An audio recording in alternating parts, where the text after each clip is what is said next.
Hello everyone, क्या आप लोग जानते हैं कि अरेस्ट और कस्टडी में क्या डिफरेंस होता है? अगर नहीं तो चलिए इस वीडियो के माध्यम से समझने की कोशिश करते हैं।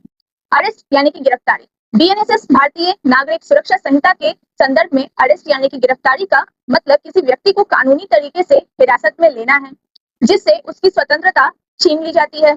इसका मुख्य उद्देश्य व्यक्ति को जांच में शामिल करना या अदालत के सामने पेश करना होता है।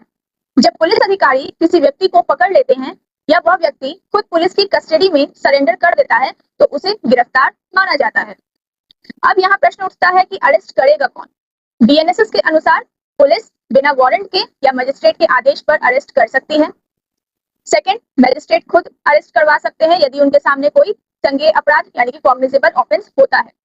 तीसरा, आम नागरिक यानी कि प्राइवेट पर्सन, यदि कोई गंभीर अपराध करते हुए पाया जाता है, ठीक है, मान लीजिए किसी पर्सन ने देख लिया गंभीर अपराध करते हुए किसी को, तो वो अरेस्ट कर सकता है। लेकिन यहाँ टाइम लिमिट भी है। अरेस्ट करने के बाद 24 घंटे के अंदर मजिस्ट्रेट के सामने उस व्यक्ति को पेश करना पड़ता है। ये कॉन्स्टिट्यूशनल राइट है आर्टिकल 22 में। ओके, वहीं प्राइवेट पर्सन को विद इन 6 आवर के अंदर नजदीकी पुलिस स्टेशन में उस पर्सन को पेश करना होगा जिसने की ऑफेंस किया है। अब बात करते हैं कस्टडी की, जिसका मतलब होता है हिरासत। कानूनी भाषा में कस्टडी का मतलब होता है हिरासत या देखरेख। भारतीय नागरिक सुरक्षा संहिता के तहत जब पुलिस किसी शक या शिकायत पर किसी व्यक्ति को गिरफ्तार करती है तो उस व्यक्ति को 24 घंटे के अंदर मजिस्ट्रेट यानी कि जज के सामने पेश करना होता है। इसके बाद मजिस्ट्रेट तय करते हैं कि उसे कहाँ रखा जाए। बीएनएसएस यानी कि भारतीय नागरिक सुरक्षा संहिता के तहत कस्टडी दो तरह की होती है। पहली, पुलिस कस्टडी, जिसका मतलब होता है कि इसमें आरोपी को पुलिस थाने के लॉकअप में रखा जाता है।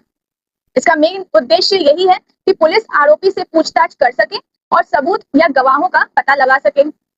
नए कानून के तहत पूरी जांच के दौरान पुलिस अधिकतम 15 दिनों तक की पुलिस कस्टडी मांग सकती है, लेकिन बीएनएसएस में बदलाव करके यह छूट दी गई है कि पुलिस इन 15 दिनों को टुकड़ों में मांग सकती है ताकि वे जरूरत पड़ने पर बीच बीच में पूछताछ कर सके। इसके बाद आता है जुडिशियल कस्टडी। इसमें आरोपी को पुलिस स्टेशन में नहीं बल्कि जेल में भेज दिया जाता है, जिसका उद्देश्य ये है कि आरोपी को जेल में सुरक्षित रखा जाए ताकि वह बाहर जाकर सबूत मिटाने या गवाह को डराने की कोशिश ना करे। मजिस्ट्रेट के आदेश से आरोपी न्यायिक हिरासत में जेल में जाता है। अगर केस छोटा है तो ये हिरासत 60 दिन का होता है, 60 डेज का होता है। अगर केस गंभीर है तो फिर यही हिरासत 90 दिन का हो जाता है। इस दौरान जांच पूरी ना होने पर आरोपी डिफॉल्ट बेल देकर जमानत ले सकता है।